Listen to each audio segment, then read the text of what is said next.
Good morning all of you. तो हम कर रहे हैं आज पीएमआई का क्वेश्चन नंबर फर्स्ट, एनसीईआरटी के क्वेश्चंस कर रहे हैं आज हम। तो सबसे पहले क्वेश्चन नंबर फर्स्ट में आपको क्या कहा गया है कि एक मैथमेटिकल स्टेटमेंट है 1 + 3 + 3 square plus 3 raise to power n-1 is equal to 3 raise to power n-1/2। ठीक है, ये हमें चेक करना है कि ये रिजल्ट ट्रू है कि फॉल्स है। तो क्योंकि ये स्टेटमेंट है तो स्टेटमेंट को डिनोट करते हैं P ऑफ n। ठीक है, जहां पर P किसे रिप्रेजेंट करता है, प्रिंसिपल स्टेटमेंट, ये मेन स्टेटमेंट को रिप्रेजेंट कर रहा है, n रिप्रेजेंट कर रहा है नेचुरल नंबर को। तो अब सबसे पहले जो हम करते हैं इसमें क्या करते हैं, पुट n = 1। जब हम 1 पुट करते हैं तो उसे प्रूफ करते हैं। ठीक है, तो left hand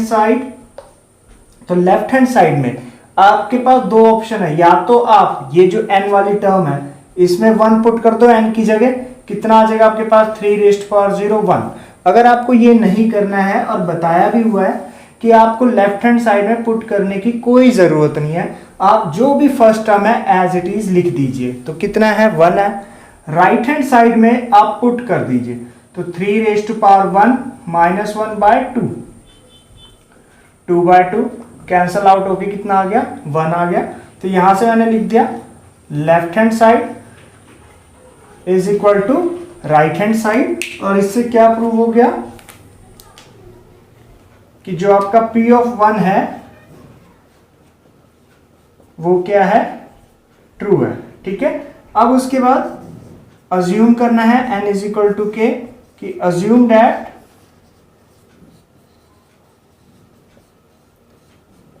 P of k is true. तो यहां पर जो स्टेटमेंट है फर्स्ट कह लीजिए इसे चाहे तो, इसमें n जहां पर भी है वहां पर मैं k सब्स्टिट्यूट कर रहा हूं। तो 1 + 3 + 3 square plus 3 raise to power k-1 is equal to 3 raise to power k-1/2। Clear है। उसके बाद third step of induction, proof करना। Again we shall now prove that P of k + 1 is true। तो इसके लिए हम क्या करेंगे, जहां पर n है वहां पर क्या पुट कर देंगे, k + 1, 1 + 3 + 3 square plus 3 raise to power k + 1 - 1। Both side अभी करोगे पुट, क्योंकि हमने देखना है कि लेफ्ट हैंड साइड और राइट हैंड साइड क्या आती है, k + 1 - 1/2। तो यहां पर आपके पास +1 से -1 कैंसल आउट। ठीक है, तो अब हमने क्या करना है, 1 + 3 + 3 square plus 3 raise to power k को इसके इक्वल प्रूव करके दिखाना है। ठीक है, तो कैसे प्रूव कर रहे हैं देखते हैं। लेफ्ट हैंड साइड लिख रहा हूं मैं 1 + 3 + 3 स्क्वायर प्लस, यहां पर नोटिस करना 3 रेज टू पावर k। ठीक है, ये टर्म लिख दिया। अब उसके बाद अगेन 1 + 3 + 3 स्क्वायर प्लस, यहां पर आप नोटिस करना 3 raise to power k-1 plus 3 raise to power k। मैंने क्या करा है, जो 3 रेज टू पावर k है ना उससे पिछले वाली टर्म लिख दी है। तो कैसे लिखी है, देखो यहां पर 3 रेज टू पावर, सबसे पहले तो आप क्या देखो, यहां पर बेस क्या है, सेम है ना, 3। अब आप कहोगे सर यहां तो 1 है, 1 नहीं है। देखो मैं ऐसे लिख सकता हूं, ऐसे 3 raise to power 0, 3 raise to power 0 क्या हो गया 1। तो बेस सेम हो गया। अब बेस सेम है तो यहां पर देखना जरा पावर, यहां 2 है तो यहां पर कितना है 1, यानी लेस है। अगर यहां 1 है तो यहां पर कितना है 0, यानी 1 लेस। तो यहां अगर 3 रेज टू पावर k है तो इससे पीछे वाली टर्म कौन सी होगी, 1 लेस होगी ना पावर में। तो k में 1 लेस करोगे कितना आ जाएगा, k-1। ठीक है, अगर आपको पैटर्न नहीं समझ आ रहा है तो जो आपके पास ये है ना इक्वेशन सेकंड, इसकी लास्ट टर्म देखो क्या है, 3 रेज टू पावर k-1, वही इससे क्या होगी, पीछे वाली टर्म होगी। क्लियर है। अब उसके बाद यहां से लेके यहां तक बाय इक्वेशन सेकंड हमने ये ट्रू अज्यूम करा था, हमने प्रूफ नहीं करा था, बस हमने ये मान लिया कि इसकी लेफ्ट हैंड साइड किसके इक्वल है, राइट हैंड साइड के। तो यहां से 3 रेज टू पावर k -1/2, क्योंकि ट्रू का मतलब क्या है कि इसकी लेफ्ट हैंड साइड इक्वल है राइट हैंड साइड के, ठीक है ना। तो कहीं पर भी 1 + 3 + 3 स्क्वायर + 3 रेस्ट पावर k - 1 है, उसकी जगह मैं ये लिख सकता हूं।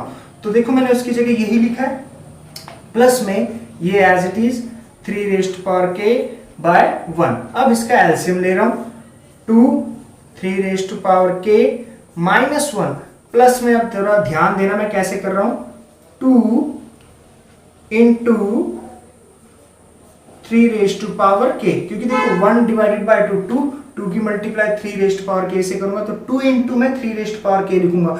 कई बच्चे क्या करते हैं 2 × 3 की पावर k की मल्टीप्लाई कर देते हैं और क्या लिख देते हैं 6 रेस्ट पावर k। नहीं लिख सकते क्योंकि ये लाइक टर्म्स नहीं है ना, एक ये 2 है और ये 3 है, ठीक है। अगर मान लो ऐसे होता 2 रेस्ट पावर k और 3 रेस्ट पावर k, तब मैं लिख सकता था 2 × 3 की पावर k यानी 6 रेस्ट पावर k, पर अभी नहीं लिख सकता क्योंकि इसकी पावर 1 है और इसकी पावर 3 रेस्ट पावर k है, तो ये आपस में मल्टीप्लाई में नहीं हो सकते। अब इसके बाद क्या, अब यहाँ 3 रेस्ट पावर k है ना, इसे मैं 1 एप्पल अज्यूम कर लेता हूँ कि ये क्या है, एक एप्पल है। और यहाँ 2 × में 3 रेस्ट पावर k, यानी मैंने ये कहा 3 रेस्ट पावर k का मतलब एप्पल। तो ये कितने एप्पल है, 2 एप्पल, और ये कितने एप्पल है, 1 एप्पल। 3 रेस्ट पावर k का मतलब 1 एप्पल। तो यहाँ पर कितने एप्पल है, 2, यहाँ पर कितने एप्पल है, 1। तो कितने एप्पल हो गए टोटल, 3 एप्पल हो गए। तो 3 एप्पल, एप्पल का मतलब 3 रेस्ट पावर k, यानी 3 × में 3 raised power k -1/2। Base same power है, देखना जो लेफ्ट हैंड साइड है वो राइट हैंड साइड के इक्वल आ गई।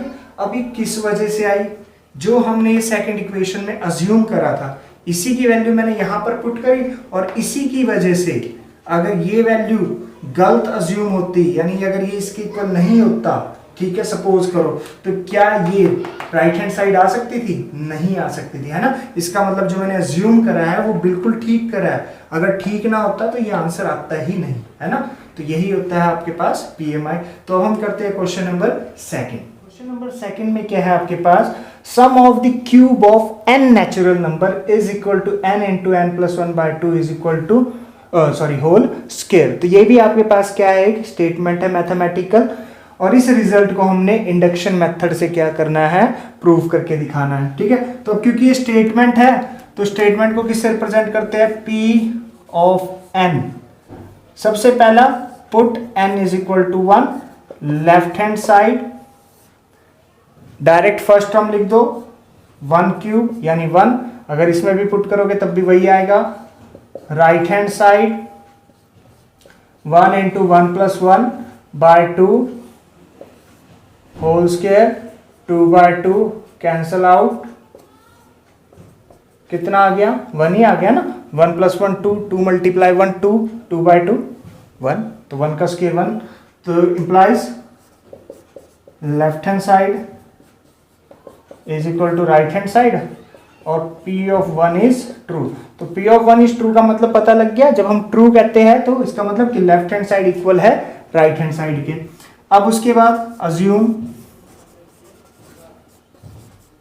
assume that P of k is true। तो जहां n है वहां पर k सब्स्टिट्यूट कर रहा हूं, 1³ 2³ 3³ plus k³ is equal to k + 1/2 whole square. फिर उसके बाद we shall now prove that P of k + 1 is true। तो यहां पर देखो ये आपके पास थर्ड स्टेप है जिसे मैंने क्या करना है, ट्रू प्रूव करना है। ये आपके पास सेकंड स्टेप है जिसमें हम अज्यूम करते हैं कि P of k is true, और ये फर्स्ट स्टेप है जिसमें n = क्या होता है, 1 हम पुट करते हैं। तो सेम एज इट इज, जहां n है P of k + 1 is equal to 1³ 2³ 3³ k + 1³ is equal to k + 1 k + 2/2 whole square. ठीक है, फिर हम लेफ्ट हैंड साइड लेते हैं, 1 cube 2 cube 3 cube plus k plus 1 whole cube. Clear है यहां तक? अब उसके बाद हमने क्या करना है, ये जो लेफ्ट हैंड साइड है again 1 cube 2 cube 3 cube plus यहां पर k प्लस 1 से पीछे वाली टर्म क्या होगी, इक्वेशन सेकंड में देख लो, लास्ट टर्म क्या है k cube plus k plus 1 का होल क्यूब। और वैसे भी आप पैटर्न देख सकते हो, यहाँ 3 है तो यहाँ 2 है, 1 लेस, तो यहाँ k प्लस 1 है तो यहाँ पर क्या होगा 1 लेस यानी k। अब यहाँ से लेके यहाँ तक की जो वैल्यू है वो by equation second k into k plus 1, ठीक है, बाय में 2 होल स्क्वायर प्लस में k plus 1 whole cube by 1। तो इसे अलग अलग कर सकता हूं, k स्क्वायर k प्लस 1 का whole square by 4 k plus 1 whole cube by 1। क्योंकि देखो a b का होल स्क्वायर लिख सकते हैं ना, a स्क्वायर b स्क्वायर अलग अलग करके, सेम एज इट इज यहाँ पर करा k का स्क्वायर k प्लस 1 का होल स्क्वायर और 2 का स्क्वायर 4।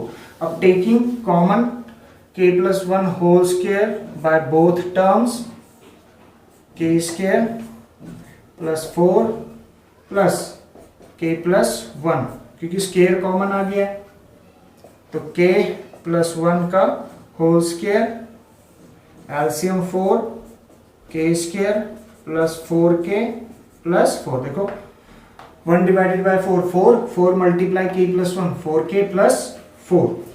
तो ये आपके पास आइडेंटिटी बन गई a square b square plus 2ab। ठीक है, तो k प्लस 1 का whole square into k plus 2 का होल स्क्वायर बाय 4। सबको कंबाइन करके लिख रहा हूं, k plus 1 k plus 2 by 2 और पूरे का होल स्क्वायर। यही आपको करना था। तो यहां पर भी वही है कि ये ट्रू जो k प्लस 1 है वो ट्रू तभी हो पाया जब ये आपके पास जो हमने अज्यूम करा था ये क्या है, ट्रू है। क्लियर है? तो यही था आपके पास क्वेश्चन नंबर सेकंड। अब हम करेंगे क्वेश्चन नंबर थर्ड।